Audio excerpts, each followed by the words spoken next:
গৌর ভাবের যাবন্দ বলছেন, কিন্তু পদটা হচ্ছে, ভূমিকাটা হচ্ছে গৌর ভাবের নাগরী, নদিয়া নাগরীর কথা।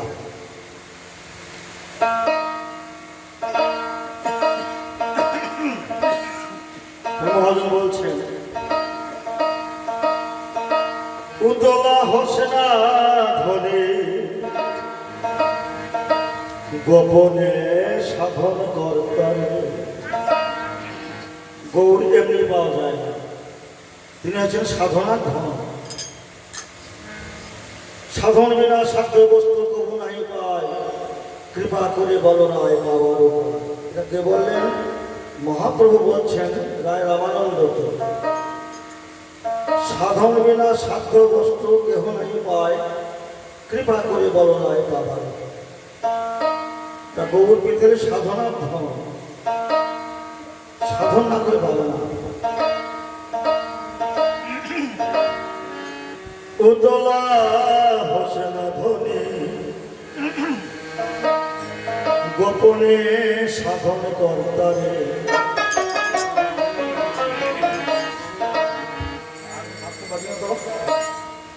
গৌর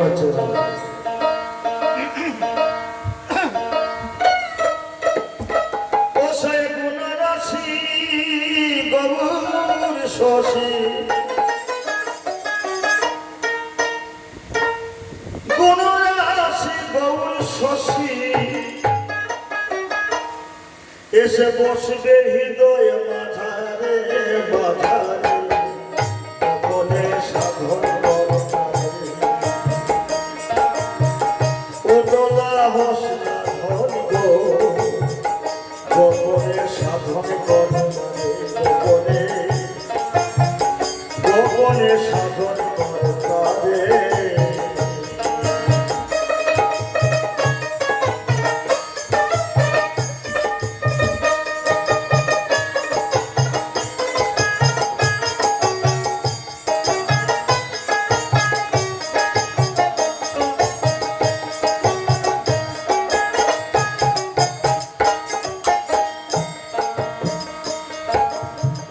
মনে মনে দেবা রজনী কর গৌরে ধনী।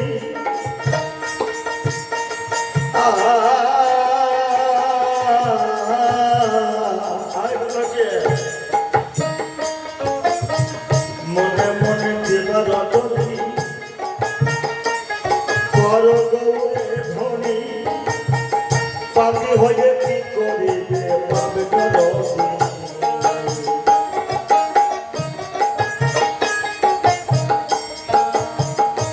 পাপি কারা? আমার গৌর পথে যেতে দেয় না কারা?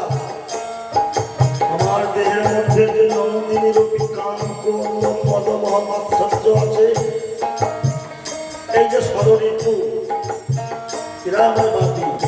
তোরা যদি তাপ হয় তুমি যদি সবসময় গৌর চিন্তা, গৌর গুণগান, গৌর ভাবনা, গৌর সাধনা করো, আরে তোমার এই রঘুনাথ তোমায় কিছু করতে পারবে না। মনে মনে দিবা রজনী কর গৌরে ধনী,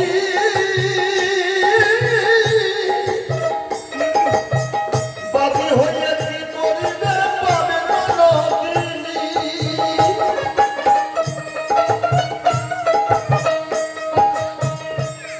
তুমি মনে কথা মনে রাখো, মনে কথা মনে কথা মনে রাখো, কাজ দিব প্রকাশ করে গোপনে সাধন করতারে। উতলা হোসেনা ধনী গো গোপনে সাধন করতারে।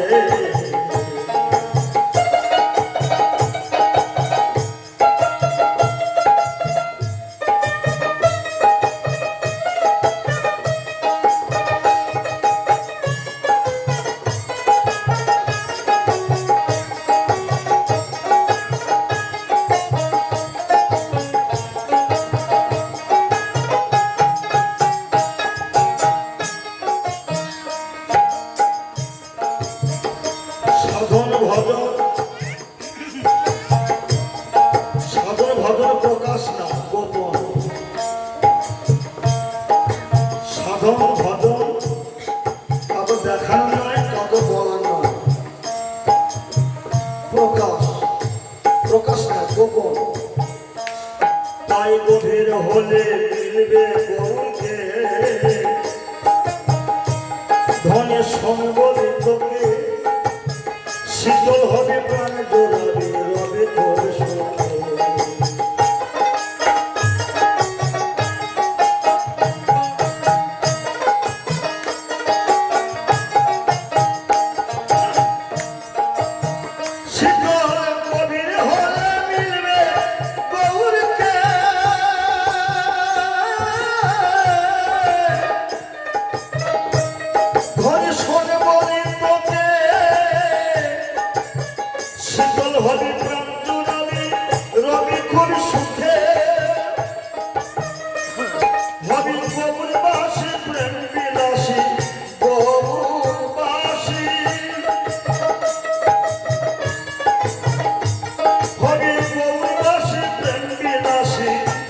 ওরে ভাসবি সুখের সাগরে সাগরে, গোপনে সাগর দরকারে, ও তোরা হোস না করি গো, গোপনে সাগর দরকারে।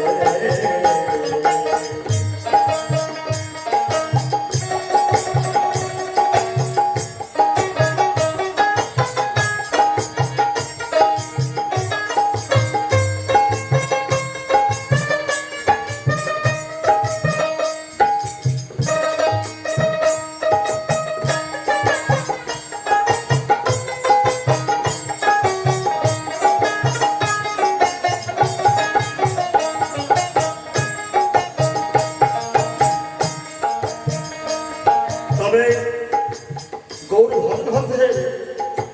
গৌর ভজন করতে হলে সরল সুন্দর হতে হবে। সুন্দর কি ওই রূপে সুন্দর না, মনটা সুন্দর করতে হবে, মনটাকে সুন্দর আর সরল হতে হবে।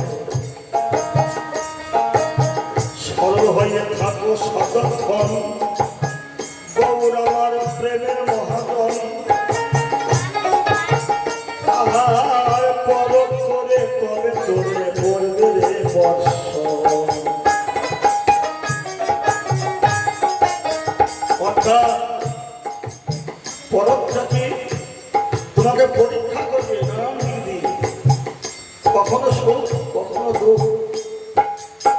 গোবিন্দ বললেন আমি কখনো কাউকে প্রচুর সুখ দিয়ে দেখি যে সুখ পেয়ে আমায় ভুলে যায় কিনা, আবার কখনো প্রচুর দুঃখ দেয় ভক্তকে, যাকে দুঃখ পেয়ে আমার উপরে বিরক্ত হয়ে যায় না। সরল হয়ে থাকো সদক্ষ, গৌর আমার প্রেমের মহাজন, পরখ করে তবে তোরে করবে রে স্পর্শন, করবে রে দর্শন। যাদবিন্দু বলে এবার আমি, গোসাই যাদবিন্দু বলে কুবিরের চরণ ধরে, ওরে গোসাই যাদবিন্দু বলে, গোসাই যাদবিন্দু বলে কুবিরের চরণ